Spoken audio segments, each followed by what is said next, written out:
Welcome to High Infidelity, the best cheating videos on YouTube.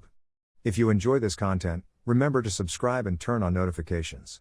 Now let's get into the video. I caught my wife cheating with a good friend. The day before yesterday was one of the most trying of my life. Because discussing this would be too embarrassing, I made a fictitious account.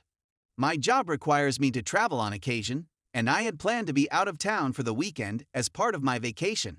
I had an important conference to attend in another city that was many hours away, and that I needed to go there. It was a Friday evening, and I was en route to the airport in order to make my flight the next morning. After a few hours of waiting, I get a text from my boss informing me that he is feeling under the weather and that the meeting has been postponed. This has already enraged me to a great extent. I wasted the whole of my day and missed out on a chance to network with prominent persons. The automobile of a buddy was parked in the driveway as I was driving back to my apartment. Seeing as how it was unexpected, I figured he was in the neighborhood and decided to pay him a visit. It was impossible for me to imagine this guy betraying me since I'd known him since high school. I looked around the first floor but couldn't see anybody, so I decided to go upstairs.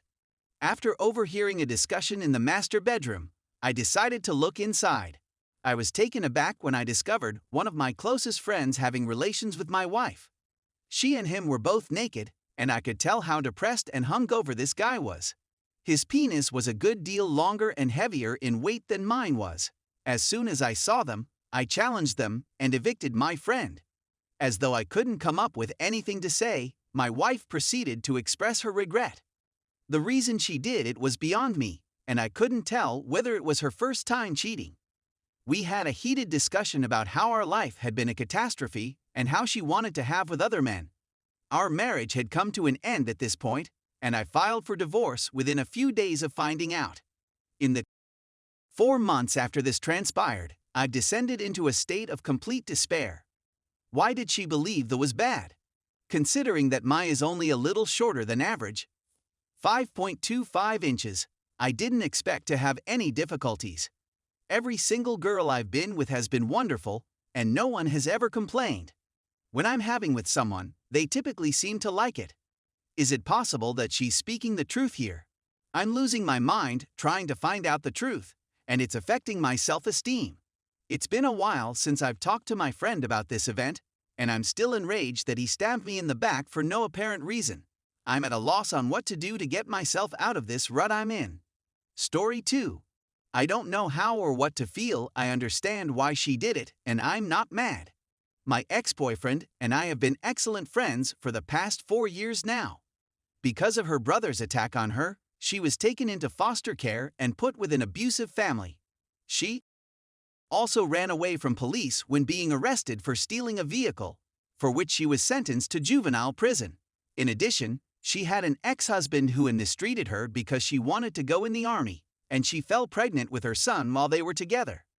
The reason she left him after giving birth to her kid was because he was everything to her and the only thing that kept her sane in the world. The relationship between her and I started around 1.5 years ago. It has been wonderful. I tried to be as helpful as I could, and we started talking about the possibility of moving in together. She started attending trauma counseling sessions and attempted to make sense of all that had happened to her. I tried to be as helpful as I could without bringing up the issue of harassment.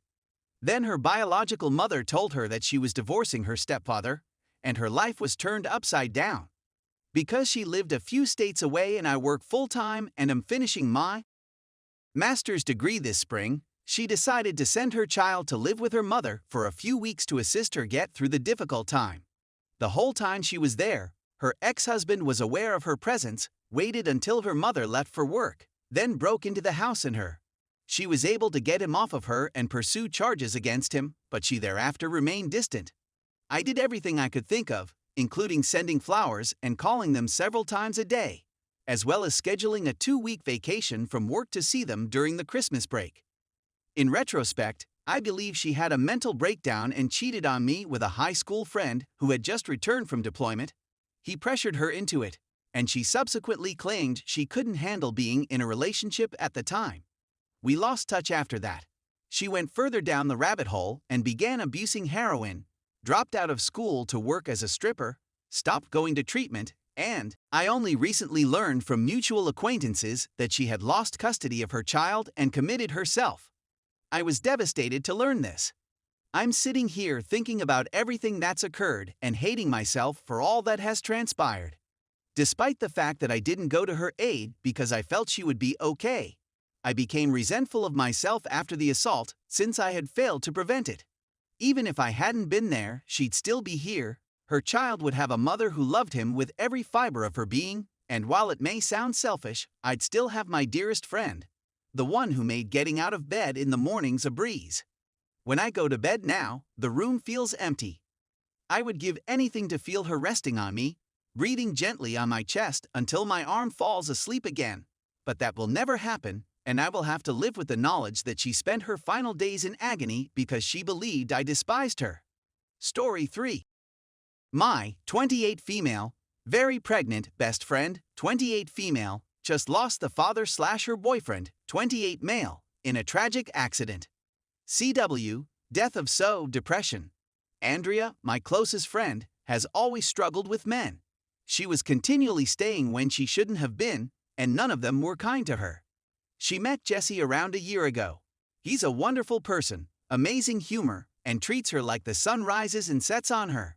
It's the first time she's ever had a good and loving relationship. As a longtime close friend of hers, this gave me a whole new lease on life. She discovered she was pregnant soon after they leased their first home together. He was thrilled, and they intended to keep the pregnancy going. They reside a few hours north of her hometown where I, and most everyone she knows, live.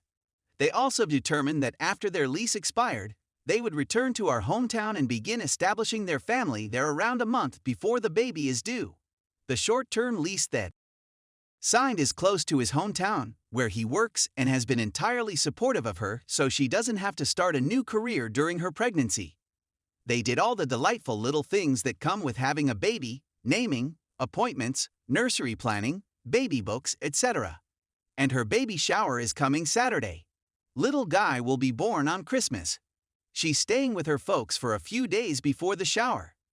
Jess intended to travel down Friday night after work to join her for the shower. So, at 6 a.m. today, I received a text from her in our little group chat, myself, Andy, and our 2 male friends who have all been close since elementary school, informing me that she had received a call from Jesse's parents. There was a catastrophic vehicle accident, and Jess died as a result. On Saturday, she intends to continue with the baby shower. Andy has been like family to me for the most of my life. She's ordinarily closed off to most people, but I'm the one she usually tears on. I'm also the only one of our friends who has children. I'm heartbroken for her.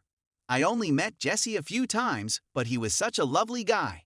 I have no idea what she is going through, and I just need guidance on what I should or should not do for her. What more can I say? What can I do to assist? Right now, I feel completely powerless.